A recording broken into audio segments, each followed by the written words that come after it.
Hello, and welcome to the Metaverse and the Future of Work. My name is Christopher Flores, and I will be your guide as we explore how the Metaverse will transform how we operate. In this episode, we will explore the shift from industrial era business practices to how companies are operating in the digital age.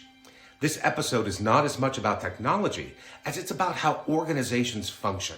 In essence, why every company must embrace the transformation part of digital transformation to remain relevant.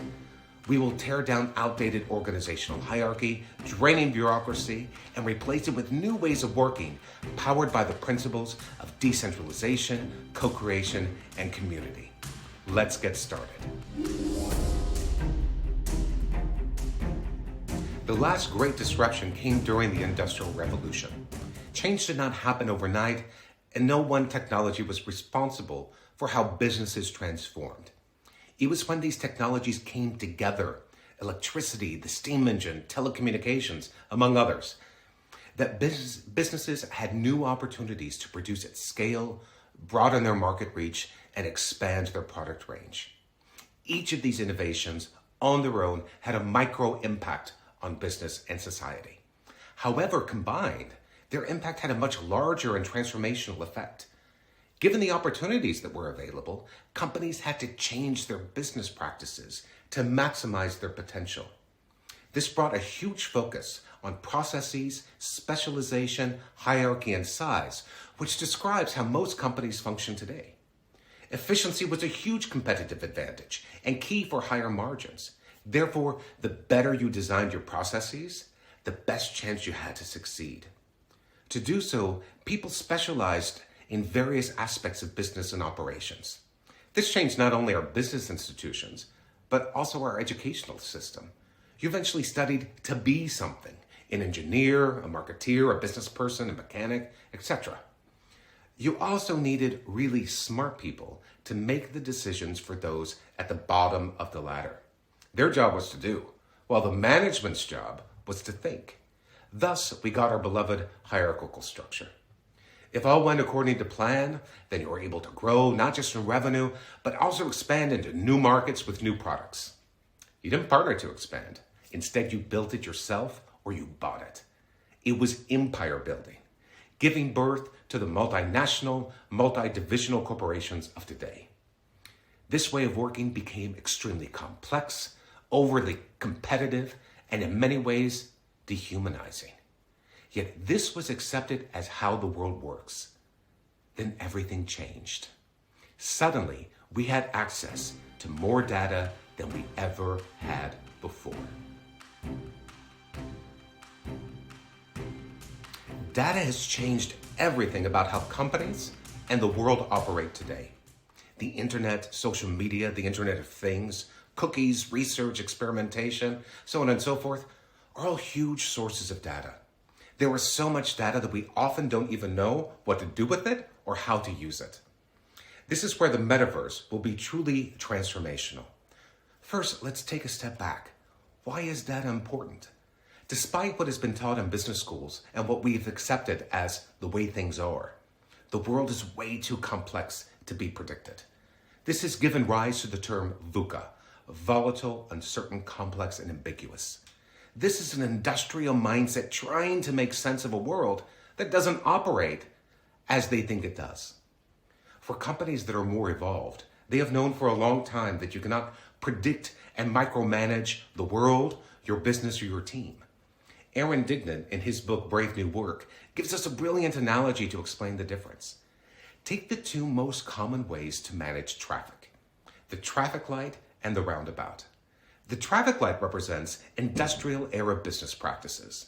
It assumes that it is smart enough to predict traffic patterns and that people cannot be trusted to make decisions.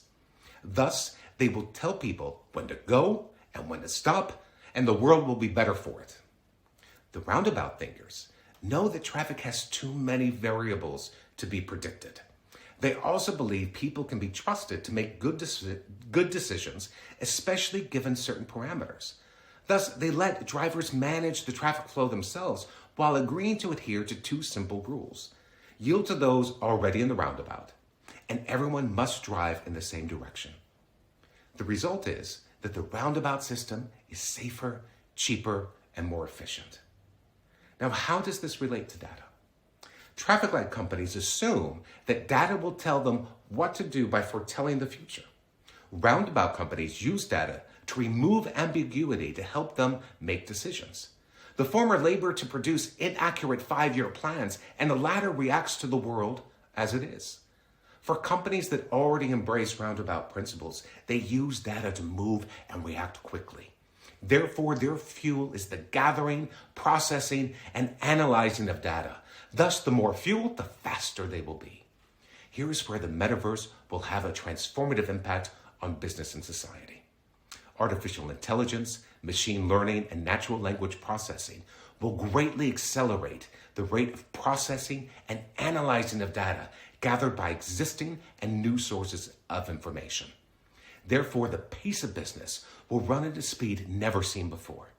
Yet most companies will miss out on the potential of this technology because they're still stuck in traffic.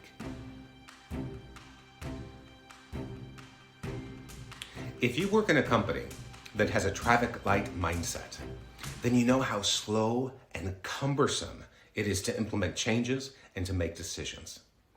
The fact is that the industrial way of working is not compatible with a digitalized world.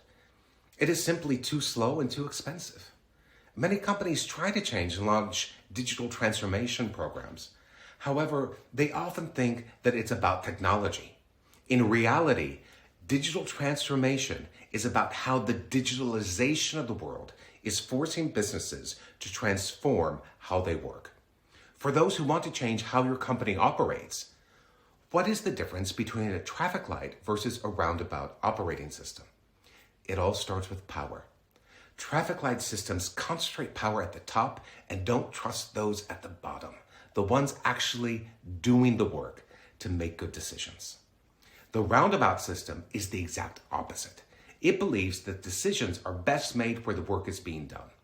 These people have the most information and insights into their operations to make really well-informed decisions. This is the decentralization principle. The second principle is about community. Both in the metaverse and in business, community is everything. Communities within business can be things such as project teams or knowledge centers. In any case, there is a more fluid organizational system. There is no rigid hierarchy, and people are not put into specialization boxes. Rather, people form groups or communities to get things done. This way of working, often called holacracy or sociocracy, gives employees the freedom to show off their full range of talent rather than being limited to their specialization. This keeps things fresh and dynamic and employees engaged and empowered. Finally, based on rules and guardrails defined by the company, these teams have the authority to co-create their way of working and define their objectives. This co-creation principle is critical. Despite an entire billion-dollar industry pretending to know the best way to do something based on research and industry best practices, the truth is no one company or team is alike. Thus, there cannot be a one-size-fits-all approach. Based on their mission and the people that form the team, they need to make the necessary agreements for them to be successful.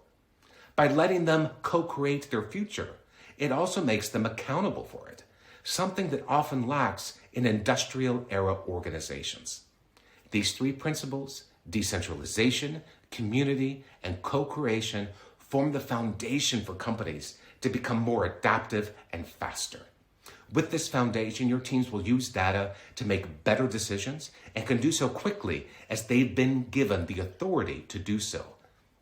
Eventually, these principles will also shine through in how your teams and your company as a whole interact with the outside world. For example, your customer engagement strategy will reflect the principles of decentralization, community, and co-creation, making your company truly customer-centric. The hardest part of this kind of transformation is trust.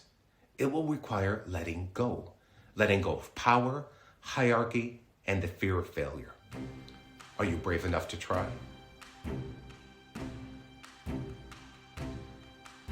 If you want to change, then you need to use the principles of the roundabout to do it.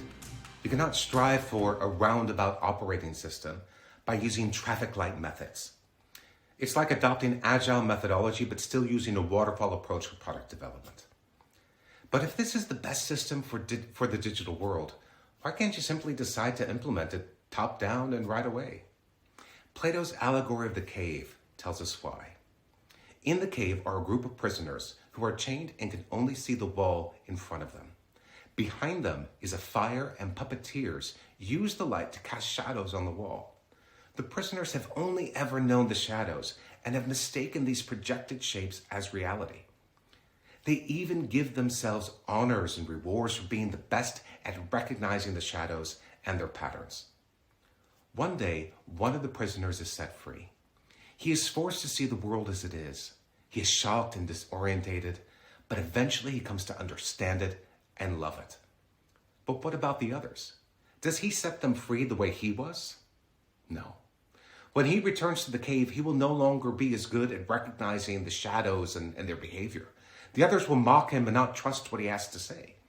And if he forces his colleagues into the light, their eyes would burn. He knows that he can only do so slowly, and they have to innately accept this new world themselves. The freed man can only be a guide, not a dictator. This is why you have to start small and see transformation as an ongoing journey rather than a destination. If you're convinced that the roundabout system is indeed the best way for your company to operate in a digital world, then be a guide. Take the principles we have talked about, decentralization, community, and co-creation, and see how you can start to implement small changes. This could be creating a team user manual, or delegating decisions to various team members, or co-creating your weekly team meeting agenda. The most important thing is to start small and start now. Otherwise, your company will be left behind. If you want more ideas and information about how you can start to transform your team, get in touch and let's have a chat. Well, that's all for now. Thank you for watching, and next week, I'll be talking about talent acquisition in a metaverse world. See you then.